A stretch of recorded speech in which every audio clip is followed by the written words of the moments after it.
Who can say where the road goes, where the day flows, only time. Ako po si Riva Damasco, kaya itong nangyari sa amin, tanggap namin kasi hindi naman namin hindi naman namin sinasadyang nangyayari sa ganito. Buong Maynila naman ang nasalanta ng bagyo. Kahit nawalan kami ng isa, tatanggapin ko, patay man o buhay, kailangan tanggapin. Diyos na ang bahala sa kanya po. Sa mga anak ko, hindi ko pa kailangan magbigay ng kunting, kailangan ko pang lakas sa loob para sa mga anak ko, para mabuhay kami at saka sa asawa ko. Ay, patuloy na lang ang buhay sa ngayon. Tanggap naman namin na nawala yung anak ko isa. Kaya mayroon pa kong mga anak na 4, kailangan ko pagampanan. Hindi namin mapaniwalaan na ang dumating sa aming tubig na ganong kataas ang inabot, na almost 30 feet ang taas, ay galing lamang sa ordinaryong baha. Kasi sa aming karanasan, sa tagal na rin naming paninirahan dito, nararanasan namin na dumadating ang bagyo, umaabot ng signal number 2, number 3, ang Metro Manila, kasama ng Quezon City, nagbabahaman dito sa amin hanggang tuhod lang. Pag inabot kami ng hanggang bewang, pagka para sa amin, ordinaryo pa sa amin yun. Kasi, nakikita namin, at saka nauunawaan namin na galing sa ulan, yung ganong klase ng baha. Ang hindi namin talaga maisip kung bakit itong dumating na baha ngayon, ganun na lang kabilis ang pagdating ng tubig. Actually, nung magwi-weekend pa lang, nabasa namin sa dyaryo na ang sabi ng dyaryo, itong weekend daw na darating ay matubig na weekend. Hindi namin binigyan ng pansin yon. Kasi ang forecast naman ng Pag-asa, tropical depression pa lang at maaaring mamuo na isang public signal na storm. Pero kung halimbawa mamuong public storm siya, number 1 pa lang ang Metro Manila. Kaya baliwala sa amin. Ang kaso nga lang, pag gising namin sa umaga ng Sabado, umaambon-ambon at madilim ang kapaligiran ng langit. Okay, hindi pa rin namin iniintindi yun. Bagaman sabi may bagyong darating. Ang kaso nga lang, alas 8 ng umaga, bumaba ako ng bahay. Bumili ako ng pang-almusal. Pagbalik ko sa bahay, mga 8:20,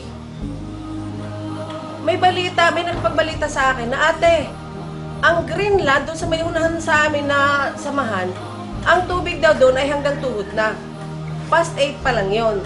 Pagdating ko sa bahay, nilapag ko muna, binili kong pagkain at sinabi ko sa mga bata, kumain na muna kayo. Pero, nung sinabing may tubig na doon hanggang tuhod, medyo naalarma na ako sa sarili ko. Nagligpit na ako paunti-unti ng aming mga gamit, inilagay namin sa taas na bahay. Pagkatapos, paglabas ko ng bahay, mga alas 9, lumabas ako ng bahay at ang marami nang nagsasabi ng mga tao na may tubig, may tubig. Tapos, pasok na naman ako sa bahay. Sabi ko, sige, magsiligpitan na tayo. Pagpasok ko sa bahay ng mga 9:05, 9:10, tuloy-tuloy pa rin ang pagliligpit ko. Pagpasok ko sa bahay nung gano'n na yun, tumingin uli ako sa main road ng Clemencia, hanggang tuhod na, nasa amin na yung hanggang tuhod na tubig. Pagkatapos noon, kasi nagtawag na ako ng mga bata na ligpitan na lahat, itaas na lahat ng gamit, na hindi pwedeng mabasa. Eto, panay na kami taas ng mga gamit. Hanggang sa namalaya na lang namin, mga 3 balik ako sa taas. Akyat panahod ko ng kakadala ng gamit, kakaligpit. Pagtingin ko na naman sa main road, hanggang baywang na. Ito ay past 9 pa lang na naman to. At patuloy na, segundo lang na tumataas sa tubig, na alarma na kami lahat ng mga magkakapitbahay. Kanya-kanyang salba na ng aming mga anak. Sa bahay, maraming dinala ng mga anak na mga maliliit.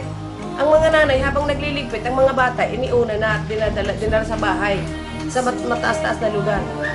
Umabot ng mga siguro, mga 9:30, 9:40, patuloy na tumataas. Nagdesisyon na kami na lahat ng bata at saka matatanda dalhin na sa bubong ng bahay. Hindi namin namamalayan na sa may bintana ng tubig hanggang sa mandunang, malapit na sa may bubong. Kaya isa-isa na kami talaga, maging kami, iniwan na namin lahat ng mga gamit. Tapos umakyat na kami ng bubong. Doon na muna kami at doon na namin pinapanood kung paano kalakas ang agos ng tubig, kung gaano kabilis tumaas, talagang napakabilis at doon namin nakikita ang lahat ng pangyayari at kabilis talaga ng tubig. Ganun kabilis ang pagtaas ng tubig. Dahil 10 o'clock ng umaga po. 10 o'clock ng umaga nung Friday, Sabado. September 26. September 26, Sabado po. Nagsimula kami sa bahay alas 9 pasado hanggang sa umabot sa second floor ng bahay ang tubig mga 9:30.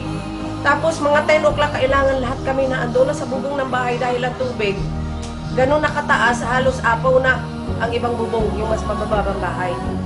Mga 11:30 ang bubong na kinaroroonan namin inapaw na din. Ang tubig nito, lagpas pa sa bubong na yan. Bahay na yan, lagpas yan. Yun, may bahay na yun, lagpas yan. Yung doon po sa antena ng antena ng hanggang doon po yung inabot. Sa gitna.